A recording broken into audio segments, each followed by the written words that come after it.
Hello everybody, here we are again. It's 22nd of April 2020.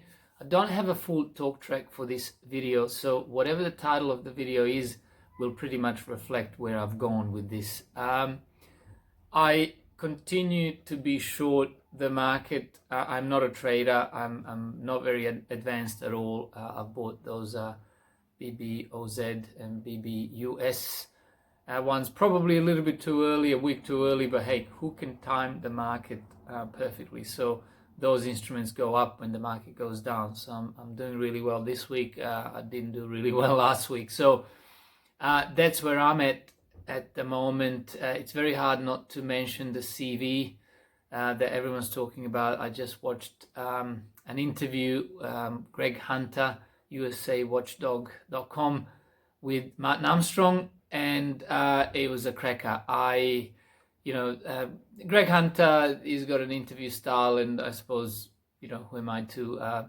down him for it? But you can get a lot more out of Martin Armstrong if you ask different questions. But this interview was a cracker. It was the last one, and the latest one that just came out. So I'll post the link in the description. You really need to go and watch it. And then compare it to some of the, I'm going to call it mainstream alternative channels, if that makes sense, down here in Australia. I'm not going to mention names, but I'm kind of, again, who am I? But, since it's me talking into the camera here, I may as well say that I am a little bit annoyed how much weight people, or some of these mainstream alternative channels, how much weight they're putting on a CV. Now, the CV and the lockdown is going to affect the economy, but they seem to not understand that this has an agenda behind it, and the numbers and everything else. I've said it before, I'm not going to say it anymore. If you watch Martin Armstrong's interview with Martin Armstrong with Greg Hunter, again, the link will be in the description. You'll know what I mean. All of my opinions pretty much mirror Martin Armstrong's. He has connections around the world. He's got people, he's well connected, but not necessarily with the people who may have orchestrated this. I'm not going to reveal anything more. I'm going to post the link, let you watch it. But I'm talking about this as if we need to lock down a bit longer just so we can get over the hump and flatten the curve.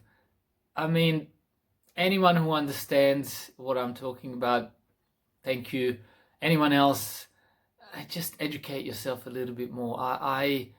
It's impossible. They're going to absolutely dump the economy. They're going to kill it, and there is an agenda. I don't want to reveal it, but there seems to be, the United Nations or the World Health Organization and these left organizations are saying that this is a good time to restart and reboot the economy into the green. Now, we can't just do that overnight. All of our cars, or 99% of the cars, are internal combustion. So how are you going to do that? By just shutting down the economy and thinking that you can push the, I work in the IT industry, so cold boot the economy, push the button, and it comes back all beautiful green with, the puppy dogs and rainbows. That's impossible. That's not going to happen. The economy is going to come back eventually when this lockdown ends, but it won't come back the same way. Apparently, the reports from Wuhan in China and other Chinese cities that were shut down and are relaxing the rules, people are not coming back. The shopping centers are still pretty empty. They're not going into the restaurants. Restaurants seem to be going out of business because they've altered people's mind completely. This was a worldwide, well orchestrated mind control exercise. Are there people dying from some virus that they tell us is called CV? Yes, there's no denying that. Are there enough people dying from influenza? Oh yes, even more every year, even though there is a vaccine for that virus, so there shouldn't be as many deaths from it every year, yet there is more than there are deaths from this CV, yet there is no vaccine. So what is the argument there? Again, the market is looking like, because I've actually started following some of the people that do technical analysis and the charting. I will place the link of that YouTube channel as well. The guy seems to be making a lot of sense, seems to know his charting. I'm kind of big into cycles, and the fundamentals are only there to explain why something already went down. Which brings me to the point of something that no one's actually asked, and if I mention it again, and if I say that I still think that the property is going to fall by 40% and more, you can say, oh well, but that's your prediction was lucky. Not that the CV is a lucky thing that can happen to anyone, but your prediction is probably going to come true because of this CV thing, right? So no, the cycles were on the up and up and up for decades for the housing. It was due to turn, according to for example, Martin Armstrong and other fundamentals. Fundamentally, property is just a huge, unbelievable bubble. So you can expect it to have to revert back. So, but it wouldn't have happened if it wasn't for the CV. It absolutely would have happened. It probably wouldn't have happened as fast as it's going to happen. But it'll still take 12, 18 months before there's a sizable, we're talking, 20, 30% drop.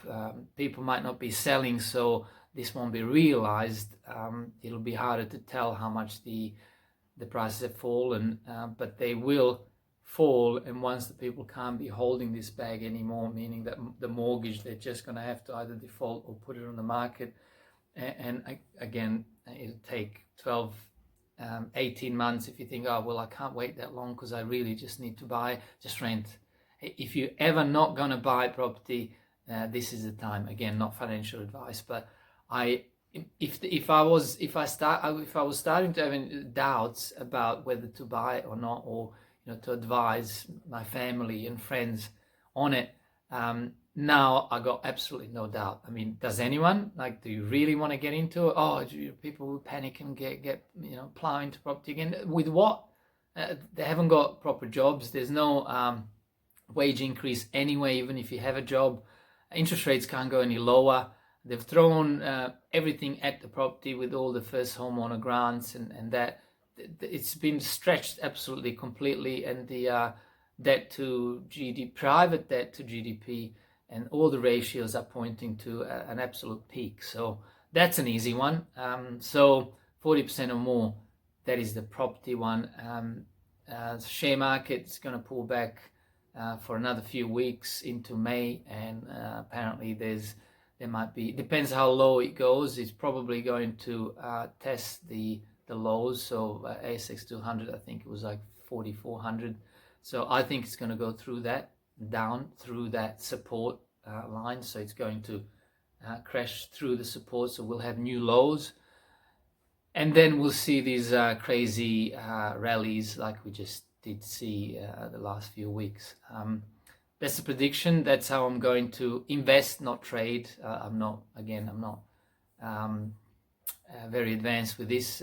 Just the usual kind of NAB trade and ComSec accounts, and off you go. As long as you don't think you're some king trader that you can buy and just sit at home and quit your job and do that. No, that's a sign of a bubble, and yeah, very few people can do that. So keep your day job if you can. Stay safe, keep well, take care. This is it for now.